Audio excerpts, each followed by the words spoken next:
hi if you're watching. Let me know that you are there, and let me know where you're watching from. Oh goodness, I've got a problem on StreamYard. Usually temporary, wait a moment. The joys, what's the problem?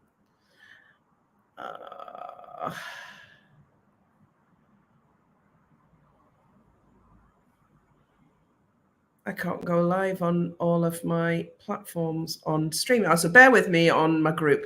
Facebook haven't, I can't speak this morning, haven't half caused a problem, haven't they, when it comes to the easy, productive job of going live on more than one channel. So I can't go live on my personal page this morning. It's kicked me out of StreamYard, so I'll have to share this live onto my personal page. How annoying is that? Anyway, good morning, and welcome to this morning's live. It is me in real life.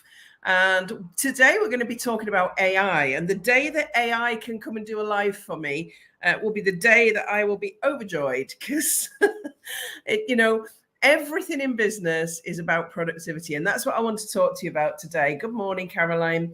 Is the good, the bad, and the ugly about AI and how it's burst into the business scene and how to use it effectively in your business. So I'm going to start by saying good morning to everybody and saying I'm Mandy and I am the Creative Genius Consultant. I'm an artist, I'm an author, I'm a creative retreat owner in Scotland, and I help creative women to launch, grow, and scale their businesses and make more money. So when AI came out, I was very much in the camp of, no, don't want to know, quite happy doing all these things on my own. I've done it, we do that as human beings. We tend to look at new things as they come out and avoid them like the plague. We don't want them. We don't want things to change. That's human behavior. We don't want things to change. It was the same when credit cards came out. It was the same when mobile phones came out. And now could you imagine life without them? So that's where I'm going to start with AI. It's a new and innovative tool that's been presented to us. And we really have a duty to understand it and to understand how it can help us as a productivity tool by using it in our businesses. Now, it's a Marmite subject. I'm going to start by saying that. I love to discuss the Marmite subject. In fact, me and Dan, my son, have debated AI on the last couple of dog walks because he doesn't think we should be using it. I think it's a fantastic tool. The difference is I am a businesswoman and I am looking all the time for processes, procedures, and tools that can help me run my business easier, more effectively, more efficiently, so I can get more done in less time. And that's how I have looked at AI. I am no expert. I've self-taught on ChatGPT. I don't use it in general for digital images. I have this week in my group, I've used the AI on Canva this week for my group images. And I'm going to say this to you now in the group. They're crap. They're not as good as the images that I would normally share. They're nowhere near like the images that I would normally share. But I wanted to stick with it all week in the group this week, so you can see what AI can do in a simple program like Canva. Now, obviously, if you've got CGI and you're an expert, you can create amazing graphics with AI. I am not. So mine are crap this week. And I'd much rather pay, and I just have paid, a brand photographer to come and take photographs of me and my businesses that depict what I do. So that's the investment that I will make, and that will never be replaced by AI. So photographers, you're safe. For the business owners that want to show up in a professional way and have professional photography for their businesses, then that's a job that's safe. And that's one of the big concerns with AI that I hear when people are discussing it. It's going to replace people. Well, it can never, ever replace people. because I would never, and I've done it this week in the group. So if you're not in my group, Creative Genius Corner, get yourself over there. You can join. I'll put the link in the comments below of these messages. Do come and join us in Creative Genius Corner, because, you know, this is where I'll share most of the information. I generated all my copy this week and all of my graphics using an AI so that I could demonstrate the difference between what I normally write and how AI would write it. There's a difference in the voice. You will see it this week. You'll read it and you will see the difference in my voice on the copy that comes into the group this morning. So you won't recognize it as me necessarily. And this is the difficult thing with ChatGPT. You cannot use it as a standalone. It will never replace people. Now, obviously, Canva is kind of AI, and it's got an AI system in it. And there was a concern that that was going to replace graphic designers. But if you are not a designer and you don't understand design, there's no way anything you create on Canva or using the AI within Canva will ever be as good as a graphic designer. So again, people worried about jobs. I think if you're a professional business and you want your branding to look good, you're going to use a designer and you're going to use a photographer. So it's not replacing anything. I also pay a copywriter. So I don't use ChatGPT to write all my copy. I use a human being. I use ChatGPT as a tool to help me when I'm writing specific things. And that's what I wanted to talk about today. You absolutely can use ChatGPT to create your copy for you. You can go in and ask it to do a month's post for you, and it will do it in seconds. It's such a productivity tool. But if you put those posts out without checking them first, then it's going to damage your business, because it will not have your voice. You can teach it to have your voice by going in and saying, hi, this is me. Hey, I'm Mandy. I'm the creative genius consultant, blah, blah, blah. And this is what I did with ChatGPT. The very first time I used it, I was like, hey, I'm Mandy. I'm this. I do this. I help these people. Here's all the copy from my website. So I copied and pasted every bit of copy from my website and said, this is all the copy from my website. This should give you a good idea who I am. Do you have any questions so that we can clarify exactly who I am and who my ideal client is? ChatGPT then asked me 12 questions to answer. I answered those questions, and after I'd done that, which took a bit of time, the content that ChatGPT put out was very much more specific to my ideal client and very much more specific about the voice it was using. Now, you've got to constantly train it. It's like a toddler. You don't teach a toddler something once and then it does it right every time. Any mothers that are watching know this. ChatGPT is the same. I have to constantly remind it to use British spelling instead of American, so that it doesn't use Zs in recognize and customize. I have to constantly say, I don't say hi, I usually say hey. I wouldn't talk like this. This is how I would talk. So it's a constant learning thing. But I keep the threads. You can open more than one thread on ChatGPT. And I'm going to try something here that I've never tried before. This is scary, isn't it? I don't know whether I can do it when you're actually live. I love ChatGPT. Feels like it knows me now. It does, Marie, doesn't it? Once it gets to know you, yeah, once it understands your voice, the quality of what it puts out is much, much better. I thought I could share the screen on my live in the group, and I can't. So I'm not going to share the screen. And the reason I've done this as a subject today is that on my personal page, just over a week ago, I put a post out saying, I'm writing a book based on my freebie, The Mind of a Creative. Some of you may have seen that. And I'm looking for some women to write their stories of creativity and neurodiversity to be inserted between the chapters in my book.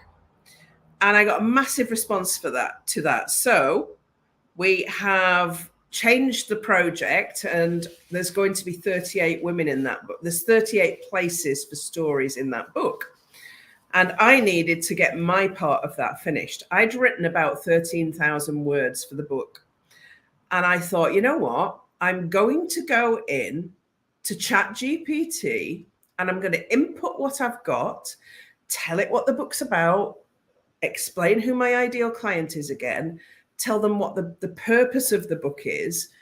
And between me and ChatGPT in 1 week, that's now 33,000 words, and it's ready for the stories from women to come and be inserted between the 38 chapters that we've got in that book. Now, yes, it's got to go through a human being for proofreading and for editing, and then it's got to go to a human being for publishing. So I'm a huge advocate of using this tool in your business. If you could write a really good quality book and get ebooks onto KDP on the subject that you know best, really within a week, I could, if I wanted, publish that as an ebook on Kindle Direct, onto Kindle and Kindle Select, which will earn me money for every single click. I could put that on right now in its current format as an ebook. But I wanted to create it as a better, good quality book and put a marketing plan behind it. So if you've not seen that post and you're interested in getting your story into that book, do message me, because we will be putting a sign-up page out next week. And there's some big news attached to that. It will be a huge launch. So if you're interested in that, do let me know. But let's go back to ChatGPT. Here's how I did it.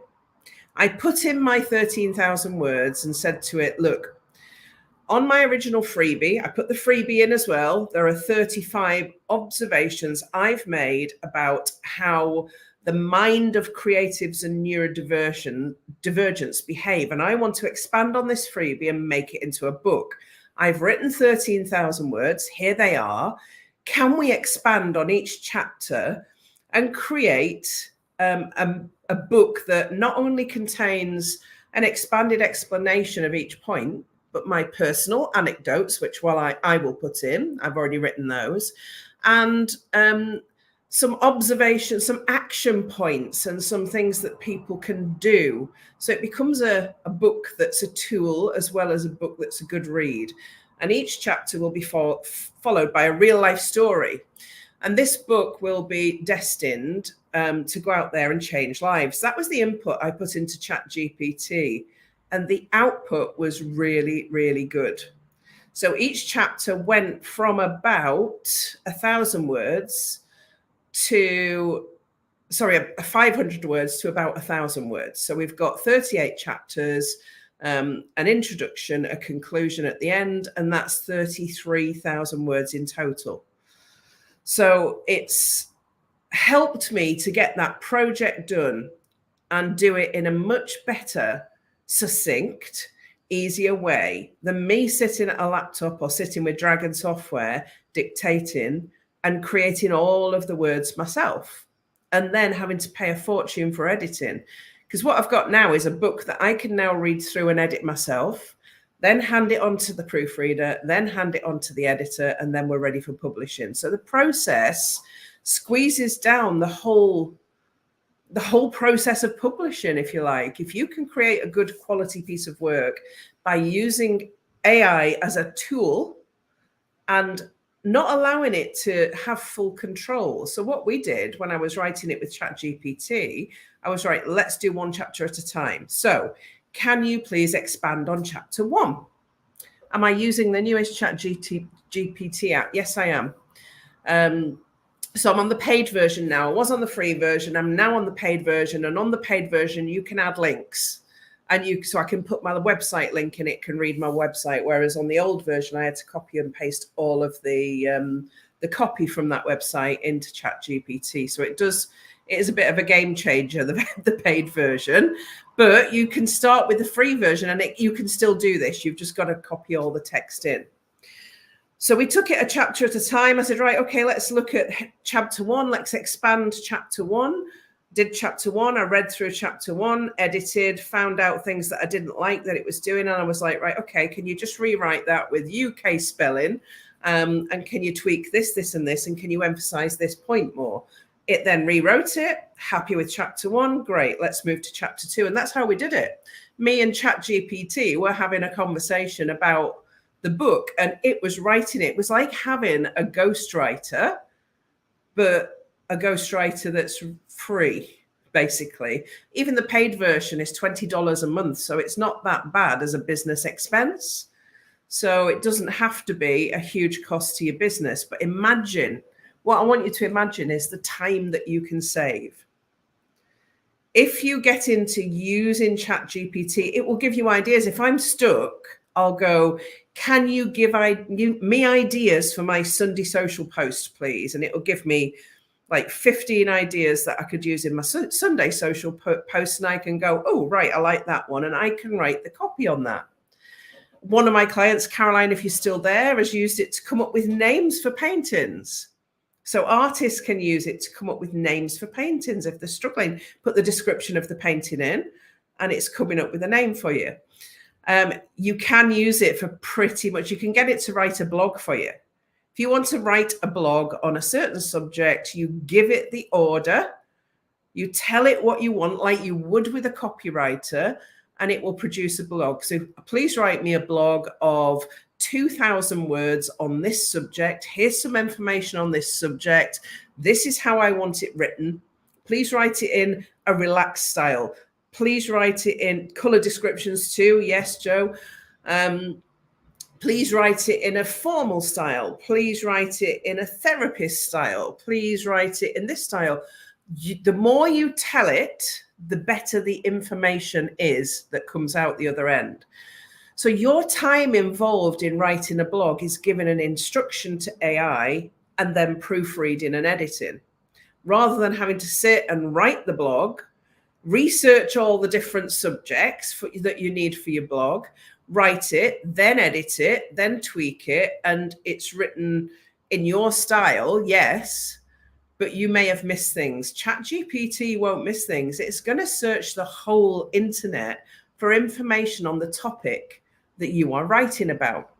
So if you wanted to do a post about ADHD and you wanted to raise 3 key action points for people who struggle with ADHD and struggle with overwhelm, very specific, it will search the entire internet for information and give you the top 3 action points it can find to help people with that particular thing. So it's a fantastic tool. Do we use it? So that's why I wanted to discuss it, the good, the bad, and the ugly. The good is it's a fantastic productivity tool. It's going to save you time in the business, and it's going to improve the quality of your writing and your copy that you put out to the world. The bad is people perceive it to be taking other people's roles. And as I said to you throughout this live, I still hire a copywriter, I still hire a proofreader, an editor, and a publisher. So it's not removed any of those roles from my business. And the ugly is, I suppose, where you've got the barriers of it looks like it's written by AI. I've allowed that to happen in my group this week. So look at my post this week in the group, and it looks like it's written by AI because I haven't edited it. And I've done that specifically so you can feel the difference this week in my copy to what you would normally see in my group. It's important, and people, you'll recognize it. Might be a bit icky, actually. You might not like it. It might not sound like me at all. And it might make me look lazy or that I don't care about my group. But I wanted to, when I make a point anywhere, anytime, I like to underline it with social proof, with proof that this is what AI can produce. But at the end of the week, I would love to get your opinion on whether what AI produced was better than, as good as, or not as good as what you would normally see in my group, because that will be interesting feedback. So use AI to your advantage as a business owner. Save time, because time is the most precious commodity that you have in your group. It really is. This has saved me hours. Imagine how long it would have taken me to write and edit those 33,000 words on my own for my book. I had a great tool and a great friend next to me called ChatGPT. So thank you. I'm happy. I love it. And I'm going to continue to use it to help me to do what I would normally do anyway. If you're in business and you don't want to use it for personal reasons, if you've got resistance, I would recommend that you try and get over that resistance and give it a go. But let me know how you get on with it. If you just go and use it and try a few things, but remember, garbage in, garbage out. Yeah, you tell it all it needs to know to produce good quality work, and that's what you'll get. Thank you for watching. Next week, join me because I'm going to be talking in detail about this book, and if you want to share your story, how you can apply. So I will speak to you then. I'm also going to be live tomorrow afternoon, Wednesday afternoon at 4 o'clock with Nancy Pinkerton, who is one of my Creative Mastermind clients and who is doing her first major exhibition in Edinburgh on the 21st of June. And she's going to talk to you all about that, the process of setting up an exhibition of her work, what that's been like, what she's learned, and how it feels to be stepping right into the limelight in full public view, right in the center of Edinburgh for the first time. Scary? Yes, she's done it anyway. But so join me at 4 o'clock or watch it on replay tomorrow afternoon. Thank you all for watching. I will see you next week. Bye for now.